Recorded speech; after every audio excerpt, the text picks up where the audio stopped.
ಏನಮ್ಮ, ಯಾಕೆ ಹೀಗೆ ಹೇಳ್ಕೊಂಡ್ ಬಂದೆ? ಏನಾಯ್ತು? ಅಷ್ಟಕ್ಕೂ ನಿನ್ನ ಯಾರು ಬರೋದಕ್ಕೆ ಹೇಳಿದ್ದು? ಯಾಕೆ ಬಂದೆ? ಶ್ರೀಕರ್ ಅವನಿ ವ್ರತ ಮಾಡ್ತಿದ್ರೆ ನೀನ್ ಹೇಗ್ ಸುಮ್ನೆ ಇದೆಯೇ? ಜೊತೆಗೆ ಅತಿಥಿ ಹಾಗೆ ಆ ವ್ರತದಲ್ಲಿ ಕೂತ್ಕೊಂಡಿದೀಯಾ. ನಾನು ನಿಹಾರಿಕಾ ತುಂಬಾ ದೊಡ್ಡ ಪ್ಲಾನ್ ಮಾಡ್ಕೊಂಡಿದ್ವಿ. ಸರಿಯಾದ ಟೈಮಲ್ಲಿ ಬಂದು ನೀನ್ ಹಾಳು ಮಾಡ್ದೆ. ಪ್ಲಾನಾ? ಏನದು? ಅವನಿಗೆ ಬ್ಯಾಡ್ ನೇಮ್ ಬರಬೇಕು ಅಂತ ನಿನ್ನೆ ದೊಡ್ಡ ಚಕ್ರವ್ಯೂಹನ ರಚಿಸಿದ್ವಿ. ಅದೇನಂದ್ರೆ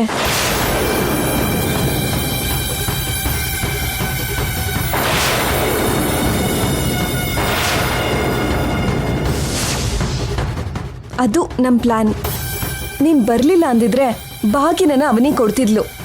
ಅವಾಗ ಎಲ್ರೂ ಅವನಿನ ಬೈತಿದ್ರು. ನೀನ್ ನನ್ನ ಹತ್ರ ಬಲವಂತದಿಂದ ಕೊಡ್ಸಿದ್ದಕ್ಕೆ ಆ ಬೈಗುಳ ಎಲ್ಲ ನನಗ್ ಸಿಕ್ತು. ನಿನ್ನಿಂದ ಟೋಟಲ್ ಆಗಿ ಅಪ್ಸೆಟ್ ಆದೆ. ಇಷ್ಟ ಅನ್ಕೊಂಡಿದ್ರಾ? ಆದ್ರೂ ಇಲ್ಲಿನ ವಿಷಯ ಯಾವುದೂ ನಾನು ನಿನ್ನ ಹತ್ರ ಹೇಳಿಲ್ಲ ಅಲ್ವಾ? ನೀನ್ ಯಾಕೆ ಬಂದೆ? ಹೇಗ್ ತಿಳ್ಕೊಂಡ್ ಬಂದೆ? ನನ್ಗೆ ರಾತ್ರಿ ನಿಹಾರಿಕಾ ಫೋನ್ ಮಾಡಿದ್ಲು. ನಿಹಾರಿಕಾ ಮಾಡಿದ್ಲಾ? ಹೌದು. ಅವಳು ಮಾಡಲ್ವಲ್ಲ? ಮಾಡಿದ್ಲು. ಮಾಡಿದ್ರೆ ನನಗೆ ಹೇಳ್ತಿದ್ಲು ಅಲ್ವಾ? ಅವಳೇ ಫೋನ್ ಮಾಡಿ ಅವನಿ ವ್ರತ ಮಾಡ್ತಿದ್ದಾಳೆ ಅಂತ ಹೇಳಿ ನನ್ನನ್ನ ಬರೋಕ್ಕೂ ಹೇಳಿದ್ಲು. ಅಮ್ಮ, ನೀನೇನಾದ್ರೂ ಕನ್ಸ್ಕಂಡ್ಯಾ?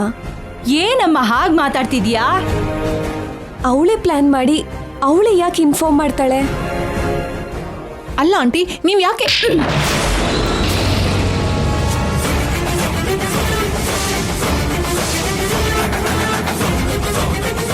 ಏನಾಯ್ತು ಆಂಟಿ? ನಂಗೆ ಹೊಡಿತಾ ಇದ್ದೀರಾ? ನನ್ನ ಮಗಳಿಗೇನೋ ಕೆಟ್ಟ ಸಲಹೆ ಕೊಟ್ಟೆ ಸರಿ, ಮತ್ತೆ ನನಗ್ ಫೋನ್ ಮಾಡಿ ಯಾಕೆ ಕರೆಸ್ದೆ? ಹಾ, ನಾನು ನಿಮಗ್ ಫೋನ್ ಮಾಡಿದ್ನಾ? ನಾನ್ ನಿಮಗ್ ಬರಕ್ ಹೇಳಿದ್ನಾ? ಯಾಕೆ ನಿಹಾರಿಕಾ ಹೀಗ್ ಮಾಡ್ದೆ? ನನಗೆ ಬೆನ್ನಿಗೆ ಚೂರಿನಾ? ಹಾ, ನೀನ್ ಅಷ್ಟೊಂದು ದೊಡ್ಡ ದೊಡ್ಡ ಮಾತುಗಳೆಲ್ಲ ಆಡ್ಬೇಡ. ಏನ್ ನಡೀತಾ ಇದೆ, ಯಾಕೆ ನಡೀತಾ ಇದೆ ಅಂತ ಅರ್ಥ ಆಗದೆ ನಾನೇ ಕನ್ಫ್ಯೂಸ್ಡ್ ಆಗಿ ನೋಡ್ತಾ ಇದ್ದೀನಿ. ಪ್ರಪಂಚ ತಲೆ ಕೆಳಗಾದ್ರೂ ಸರಿ, ಶ್ರೀಕರ್ ಜೊತೆ ನನ್ನ ಮಗಳ ಮದುವೆ ನಡ್ದೇ ತೀರತ್ತೆ. ನೀನ್ ಕಿತ್ತೋಗಿರೋ ಸಲಹೆ ಏನು ಕೊಡಬೇಡ. ರುದ್ರಾಣಿ ಅವರೇ, ಕೂಲ್. ನೀವು ನನ್ನ ಅಪಾರ್ಥ ಮಾಡ್ಕೋತಾ ಇದ್ದೀರಾ. ನೀನೇನು ಹೇಳ್ಬೇಡ. ಅಲೇಖ್ಯ, ಈ ನಿಹಾರಿಕಾ ಹತ್ರ ಹುಷಾರಾಗಿರು.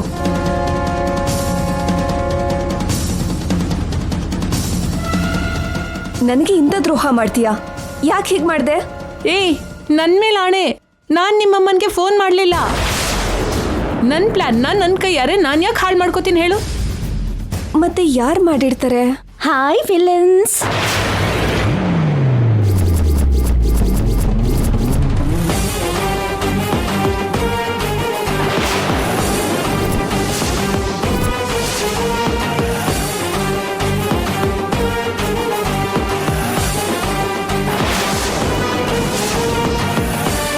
ರುದ್ರಾಣಿ ಅವರಿಗೆ ಫೋನ್ ಯಾರು ಮಾಡಿದ್ರು ಅನ್ನೋದೇ ಅಲ್ವಾ ನಿಮ್ಮ ಅನುಮಾನ?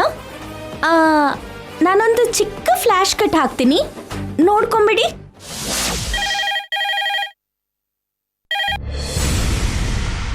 ಹಲೋ,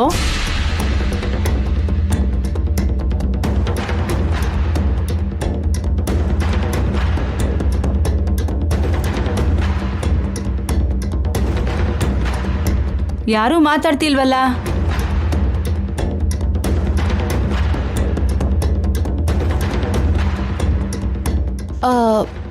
ನಾನು ಆಂಟಿ. ನಾನು ಅಂದ್ರೆ ಹೆಸರಿಲ್ವಾ? ಹೆಸರು ಯಾಕಿರಲ್ಲ ಆಂಟಿ?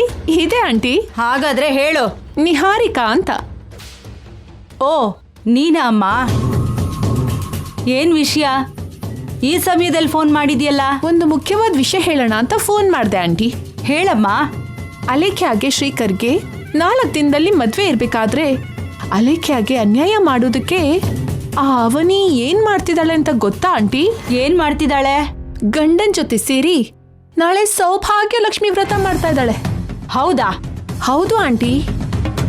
ಈ ಮನೆಯಲ್ಲಿ ಅವನಿ ಯಾವುದೇ ವ್ರತ ಮಾಡಿದ್ರು ಕೂಡ ಅವನಿಗೆ ತುಂಬಾ ಒಳ್ಳೇದಾಗತ್ತೆ. ಅವಳು ಯಾವಾಗ್ಲೂ ಈ ಮನೆಯವ್ರ ಜೊತೆ ಸಂಬಂಧಗಳು ಗಟ್ಟಿಯಾಗಿರ್ಬೇಕು ಅಂತ ಪೂಜೆ ಪುನಸ್ಕಾರ ಮಾಡ್ತಾನೆ ಇರ್ತಾಳೆ. ನಾಳೆ ಏನಾದ್ರೂ ಆ ವ್ರತ ನಡೀತು ಅಂದ್ರೆ ನಿಮ್ಮ ಅಲೇಖ್ಯಂಗೆ ಅನ್ಯಾಯ ಆಗೋದಂತೂ ಖಂಡಿತ. ಅವನಿ ತಾಳಿಗೆ ಅಮ್ಮನವ್ರ ಆಶೀರ್ವಾದ ಸರಿಯಾಗೇ ಸಿಕ್ತು ಅಂತ ಅನ್ಕೊಳ್ಳಿ, ನೀವು ಆಮೇಲೆ ಏನೂ ಮಾಡೋಕ್ಕಾಗಲ್ಲ. ನೀವು ಅಲೇಖ್ಯಂಗೆ ಅಮ್ಮನೇ ಆಗಿರಬಹುದು, ಆದ್ರೆ ಸಾಕ್ಷಾತ್ ಅಮ್ಮನವ್ರು ಆಗಲ್ವಲ್ಲ ನೀವು. ಆ ಅಮ್ಮನವ್ರಿಗಿರುವಂಥ ಮಹಿಮೆಗಳು ನಿಮ್ಗಿಲ್ಲ ಅಲ್ವಾ? ನಾನು ಹೇಳೋದನ್ನ ಹೇಳಿದ್ದೀನಿ. ಇದ್ರ ಮೇಲೆ ನಿಮ್ಮಿಷ್ಟ ರುದ್ರಾಣಿ ಆಂಟಿ. ಈ ನಿಹಾರಿಕಾ ನಿಮ್ಮ ಶ್ರೇಯೋಭಿಲಾಷಿ ಆಗಿರೋದಕ್ಕೆ ಇಷ್ಟೊಂದೆಲ್ಲ ಒತ್ತಾಡ್ತಾ ಇದ್ದಾಳೆ. ಈ ವಿಷಯ ಯಾವುದನ್ನು ಅಲೇಖ್ಯ ನನ್ನ ಹತ್ರ ಹೇಳಿಲ್ವಲ್ಲ. ಆಹಾ, ಎಲ್ಲ ಹೇಳ್ಕೊತಾಳ ಹೇಳಿ. ನಾನು ಅಲೇಖ್ಯ ಹತ್ರ ಮಾತಾಡ್ತೀನಿ ಇರು. ಬೇಡ ಆಂಟಿ, ಅವಳು ಇನ್ನೂ ಡಿಸ್ಟರ್ಬ್ ಆಗಿಬಿಡ್ತಾಳೆ. ಸರಿ, ಹಾಗಾದ್ರೆ ನಾನು ಏನು ಮಾಡಬೇಕು? ನೀವು ನಾಳೆ ವ್ರತದ ಸಮಯಕ್ಕೆ ಸರಿಯಾಗಿ ಸಡನ್ ಆಗಿ ಎಂಟ್ರಿ ಕೊಟ್ಟು ವ್ರತನ ಹಾಳು ಮಾಡಿ. ಅವಾಗ ಅವನಿಗೆ ವ್ರತದ ಫಲಿತಾಂಶ ಸಿಗಲ್ಲ. ಅವಳಿಗೆ ಕೆಟ್ಟದಾಗಬೇಕು, ನನಗೆ ಒಳ್ಳೇದಾಗಬೇಕು. ಅದಕ್ಕೋಸ್ಕರ ರುದ್ರಾಣಿ ಏನು ಬೇಕಾದರೂ ಮಾಡ್ತಾಳೆ. ನಾಳೆ ಖಂಡಿತ ಬರ್ತೀನಿ. ನಾನು ಇಡಬೇಕಾಗಿರೋ ಲಿಂಕು ನಾನು ಇಡ್ತೀನಿ. ನನ್ನ ಮಗಳ ಬಗ್ಗೆ ಇಷ್ಟೆಲ್ಲ ಯೋಚನೆ ಮಾಡಿರೋದಕ್ಕೆ ತುಂಬ ಥ್ಯಾಂಕ್ಸ್ ಅಮ್ಮ. ಈ ನಿಹಾರಿಕಾ ನಿಮ್ಮ ಶ್ರೇಯೋಭಿಲಾಷಿ ಅಂತ ಹೇಳ್ದೆ ಅಲ್ವಾ ಆಂಟಿ? ಇಡ್ತೀನಿ. ಸರಿನಮ್ಮ.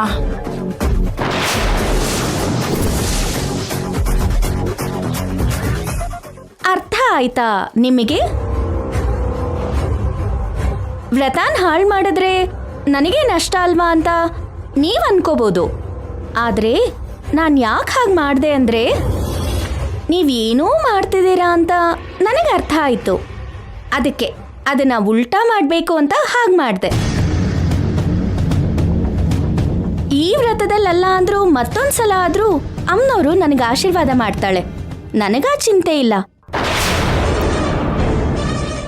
ನೀವು ಮಾಡಿರೋ ಡಬ್ಬ ಐಡಿಯಾ ಬಗ್ಗೆ ನಾನು ಎಲ್ಲರ ಮುಂದೆ ಬಯಲು ಮಾಡ್ಬೋದು. ಆದರೆ ಯಾಕೆ ಹಾಗೆ ಮಾಡಲಿಲ್ಲ ಗೊತ್ತಾ? ನೀವು ಮಾಡೋ ಕೆಲಸನ ಅಮ್ಮನವರು ಕ್ಷಮಿಸೋದಿಲ್ಲ ಅನ್ನೋದು ನಿಮಗೆ ಗೊತ್ತಾಗಬೇಕು ಅಲ್ವಾ? ನಾನು ಧರ್ಮಕ್ಕೆ ತಲೆ ತಗ್ಸೋ ವ್ಯಕ್ತಿ.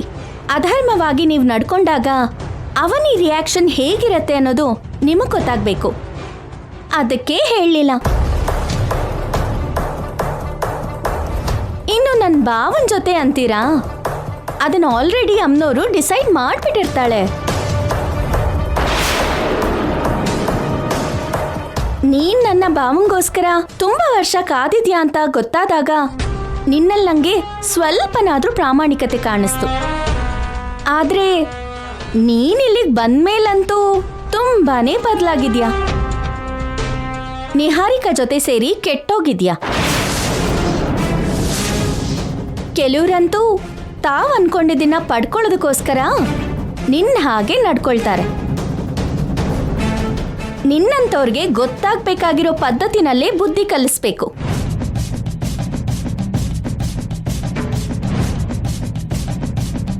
ಹಾ, ನಿಹಾರಿಕಾ ಕೂಡ ನನ್ನ ಭಾವನ್ ಪಡ್ಕೊಳ್ಳೋದಕ್ಕೋಸ್ಕರ ನಿನ್ನ ಹಾಗೆ ಬಂದ್ಲು. ಪಾಪ ಸೋತ್ ಹೋದ್ಲು. ಈಗ ನಮ್ಮಿಬ್ರಲ್ಲಿ ಗೆಲ್ಲೋದು ಯಾರು ಅಂತ ನೋಡೋಣ. ನಿಹಾರಿಕಾ ಸಲಹೆನ್ ತಗೋತಾ ಇದ್ಯಾ? ನಿನ್ ಪರಿಸ್ಥಿತಿ ಏನೋ ಪಾಪ.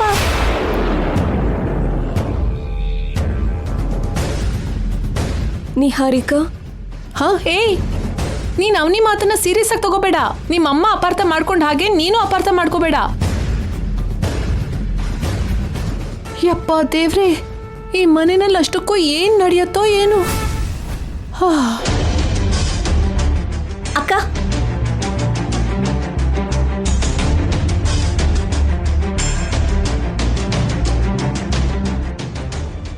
ಯಾಕಕ್ಕ ಹೀಗಿದ್ಯಾ?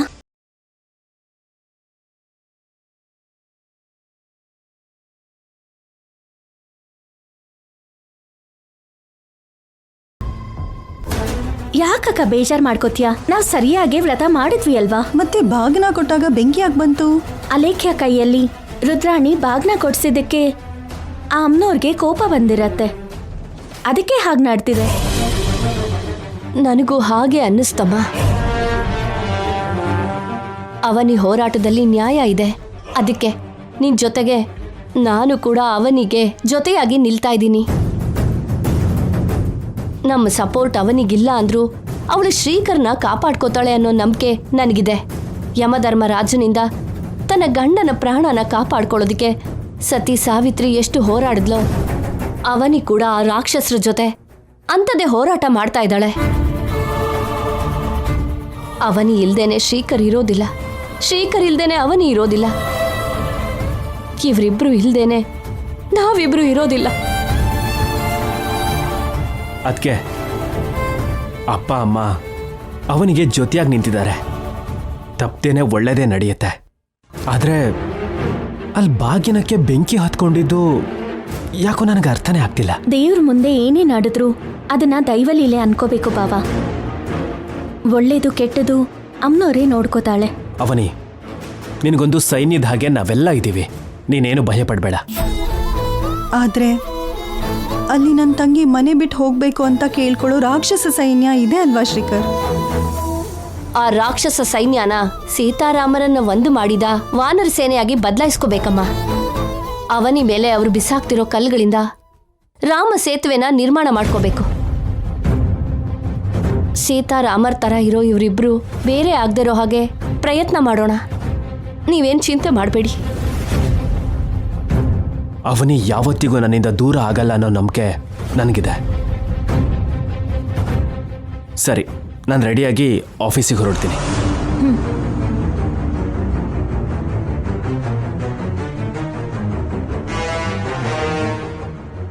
ಅತ್ತೆ,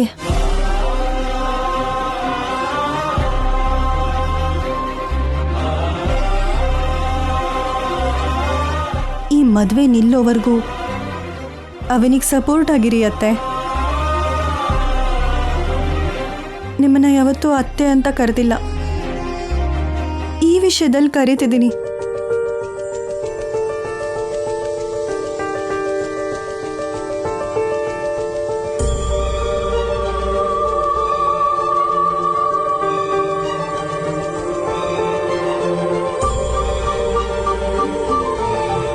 ಈ ಮನೇಲಿ ಅವನಿಗೆ ಶ್ರೀಕರ್ ಒಬ್ಬನೇ ಸಪೋರ್ಟ್ ಆಗಿರ್ತಿದ್ದ. ಇವಾಗ ನೀವು ಕೂಡ ಇದ್ದೀರಾ. ನನಗೆ ಬೆಟ್ಟದಷ್ಟು ಧೈರ್ಯ ಬಂತು. ಇವಾಗ ಈ ಕೈನ ಬಿಡ್ದೇನೆ ನನ್ನ ತಂಗಿನ ಹುಷಾರಾಗಿ ನೋಡ್ಕೋತೀರಾ ಅಂತ ಗೊತ್ತು. ಆ ನಂಬಿಕೆಯಿಂದಾನೇ ನಾನು ಹೊರಡ್ತಿದ್ದೀನಿ.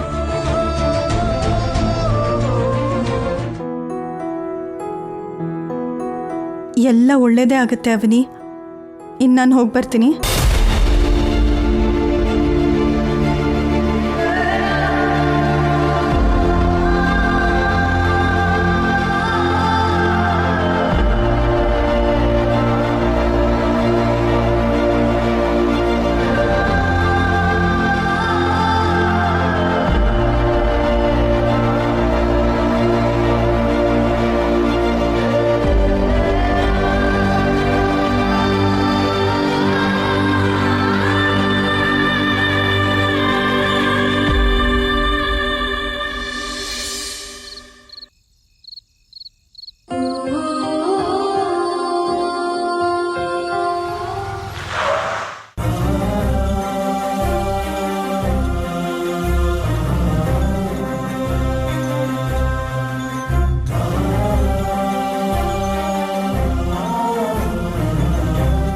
ನಿನ್ಗೋಸ್ಕರ ಕಾಯ್ತಿದ್ದೆ. ಯಾಕಿಷ್ಟು ಲೇಟ್ ಆಯ್ತು? ಎಮರ್ಜೆನ್ಸಿ ವರ್ಕ್ ಇದ್ದಿದ್ದಕ್ಕೆ ಲೇಟ್ ಆಯಿತು. ಆ್ಯಂಡ್ ಡಿನ್ನರ್ ಕೂಡ ಅಲ್ಲೇ ಮಾಡಿಬಿಟ್ಟೆ. ನೀನು ಊಟ ಮಾಡಿದ್ಯಾ? ನೀನು ಊಟ ಮಾಡ್ದೆ, ನಾನು ಮಾಡಿದ್ದೀನಾ? ಸಾರಿ, ನೀನು ಹೋಗಿ ಊಟ ಮಾಡ್ಕೊಂಡು ಬಾ. ಮೊದಲು ನೀನು ಫ್ರೆಶ್ ಆಗ್ಬಿಡು ಬಾ ಬಾವ. ಅದಲ್ಲ ಅವನೇ, ನೀನು ಫಸ್ಟ್ ಹೋಗಿ ಊಟ. ಪರವಾಗಿಲ್ಲ ಬಾವ, ಬಾ ಬಾ ಬಾವ.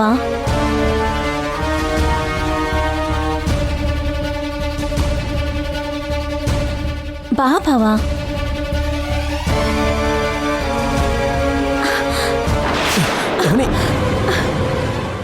ಏನಾಯ್ತು? ಏನಿಲ್ಲ ಬಾವ, ಆಯಾಸದಿಂದ ತಲೆ ತಿರುಗ್ತು. ಇದಕ್ಕೆ ಊಟ ಮಾಡು ಅಂದಿದ್ದು. ಊಟ ಮಾಡಬಾರ್ದು ಅಂತಾನೆ ಮಾಡಿಲ್ಲ. ಯಾಕೆ? ವ್ರತ ಮಾಡ್ತಿದ್ದೀನಲ್ವಾ, ಅದಕ್ಕೆ ನೀರು ಕೂಡ ಕುಡಿದೇನೆ ಉಪವಾಸ ಇದ್ದೀನಿ. ಉಪವಾಸ ಇರ್ತೀನಿ ಅಂತ ಅಮ್ಮನವ್ರಿಗೆ ಹರಕೆ ಮಾಡ್ಕೊಂಡಿದ್ದೆ. ಮೊದಲೇ ಈ ಮಧ್ಯೆ ನೀನು ಸರಿಯಾಗಿ ಊಟ ಮಾಡ್ತಿಲ್ಲ, ಯೋಚನೆ ಮಾಡ್ತಾ ನಿದ್ದೆನೂ ಮಾಡ್ತಿಲ್ಲ. ಈ ಉಪವಾಸನ ಯಾಕೆ ಮಾಡ್ತಿದ್ಯಾ? ಪರಿಸ್ಥಿತಿಗೆ ತಲೆಬಾಗಿ ಮಾತು ಕೊಟ್ಟಿದ್ದೀನಿ. ಆದರೆ ನಾವಿಬ್ರು ದೂರ ಆಗೋದ್ರೆ ನಾನು ಬದುಕೋದಿಲ್ಲ ಬಾವ. ಅದಕ್ಕೆ ನಾವು ಒಟ್ಟಿಗೆ ಇರೋ ಹಾಗೆ ಆಶೀರ್ವಾದ ಮಾಡು, ಉಪವಾಸ ಮಾಡ್ತೀನಿ ಅಂತ ಹರಕೆ ಮಾಡಿಕೊಂಡೆ. ನಾವು ಒಟ್ಟಿಗೆ ಬದುಕೋದಕ್ಕೆ ಹೆಚ್ಚು ಸಮಯ ಇಲ್ಲ. ದೂರ ಆಗೋ ಸಮಯ ಹತ್ರ ಬರ್ತಾ ಇದೆ. ಅದಕ್ಕೆ ನನ್ನಿಂದ ಆಗ್ತಾ ಇಲ್ಲ. ನೀನೇ ನೋಡ್ಕೋ ತಾಯಿ ಅಂತ ಅಮ್ಮನವ್ರ ಮೇಲ್ ಭಾರ ಹಾಕ್ದೆ. ಅಲೇಖ್ಯನ ಬದಲಾಯಿಸ್ತೀನಿ ಅಂದೆ. ಅವಳ ಮನಸ್ಸು ಬದಲಾಗತ್ತೆ ಅಂತ ನಂಬ್ದೆ. ನಮ್ಮ ಸಂಬಂಧನ ನೋಡಿ ಎಂಥ ವ್ಯಕ್ತಿಯಲ್ಲಾದ್ರೂ ಪಶ್ಚಾತ್ತಾಪ ಕಾಣಿಸುತ್ತೆ ಅಂತ ಅನ್ಕೊಂಡ್ವಿ. ಅಲೇಖ್ಯನ ಎಲ್ಲಿ ಬದಲಾಯಿಸೋಕಾಯ್ತು? ಏನ್ ಸಾಧಿಸೋಕಾಯ್ತು? ಅಂಥವ್ರು ಇನ್ನೊಬ್ರ ಬಗ್ಗೆ ಯೋಚನೆನೂ ಮಾಡಲ್ಲ ಅವನಿ. ಯಾರಿಗೇನಾದ್ರೂ ಪರವಾಗಿಲ್ಲ, ಆದ್ರೆ ಅವ್ರು ಮಾತ್ರ ಚೆನ್ನಾಗಿದ್ರೆ ಸಾಕು ಅನ್ಕೊಳ್ಳೋ ಸ್ವಾರ್ಥಿಗಳು ಅವನಿ. ನಾನು ಹೇಳಿದಾಗ ನೀ ನನ್ನ ಮಾತು ಕೇಳಿದ್ರೆ ಇವತ್ತು ನಮಗಿಂಥ ಪರಿಸ್ಥಿತಿ ಬರ್ತಾನೆ ಇರಲಿಲ್ಲ. ಅಮ್ಮನ ಪ್ರಾಣನಂತೂ ನಾವು ಹೇಗಾದ್ರೂ ಕಾಪಾಡ್ಕೋತಿದ್ವಿ. ಅಮ್ಮನವ್ರನ್ನ ತಂದು ಕೊಡೋದಕ್ಕೆ ಮಾತು ಕೊಡ್ದೇನೆ ಇರ್ಬೇಕಿತ್ತು. ಅವತ್ ನಾನು ಮಾತು ಕೊಡ್ಲಿಲ್ಲ ಅಂದಿದ್ರೆ ಇವತ್ತು ವಿಗ್ರಹ ನಮ್ಮ ಮನೇಲಿ ಇರ್ತಾ ಇರ್ಲಿಲ್ಲ ಅಲ್ವಾ ಬಾವ? ಸರಿ ಸರಿ, ನೀನ್ ರೆಸ್ಟ್ ತಗೋಬೇಕು, ಬಾ. ಹುಷಾರು.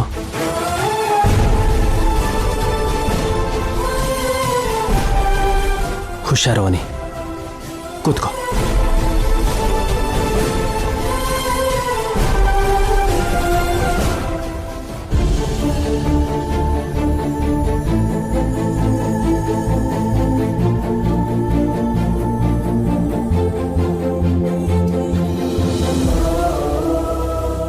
ಅವನಿ ಅಂತ ಸೊಸೆ ಸಿಕ್ಕಿದ್ದು ನಮ್ಮ ಅದೃಷ್ಟ ರೀ. ತಾಳ್ಮೆ ಇದೆ, ಸಹನೆ ಇದೆ, ಒಳ್ಳೆತನ ಇದೆ, ತ್ಯಾಗ ಬುದ್ಧಿ ಇದೆ. ಒಂದು ಹೆಣ್ಣು ಮಗುಗೆ ಎಂಥ ಲಕ್ಷಣಗಳು ಇರಬೇಕೋ ಎಲ್ಲ ಇದೆ. ಅಂತ ಹುಡುಗಿ ಯಾವ ಮನೇಲಿದ್ರೂ ಸುಖವಾಗಿರ್ತಾಳೆ. ಮತ್ತೆ ಅವನಿ ನಮ್ಮ ಮನೇಲಿ ಆ ಥರ ಸುಖನ ಯಾವಾಗ ಪಡ್ಕೋತಾಳೋ ಅಂತ ಕಾಯ್ತಾ ಕಾಲ ಕಳೀತಿದ್ದಳ್ರಿ.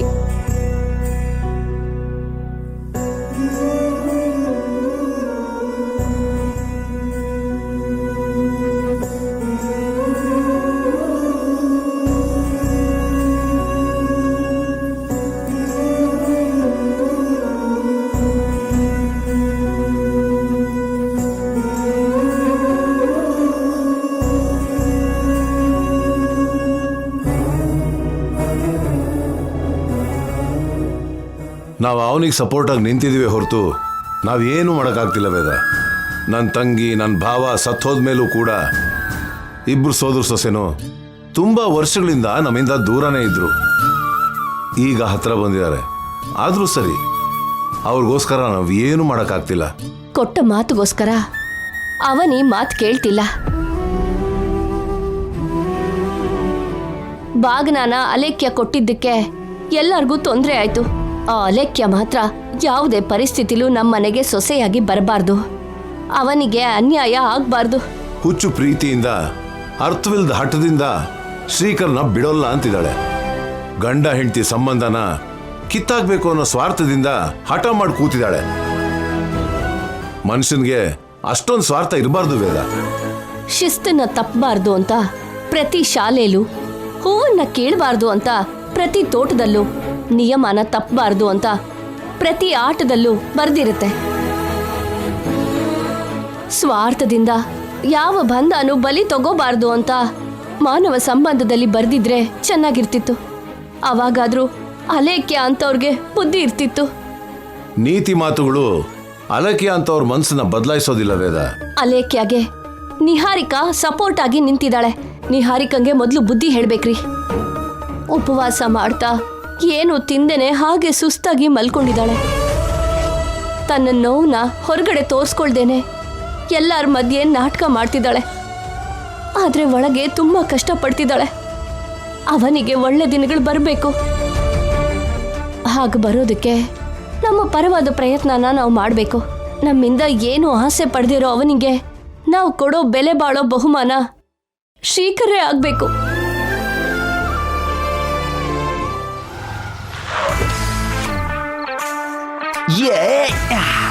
ಧೀರರಲ್ಲಿ ಧೀರ, ಶೂರ ಶೂರ, ನಾನೇ ರಾಜಾದಿ ರಾಜ ಎಂದೆಂದಿಗೂ.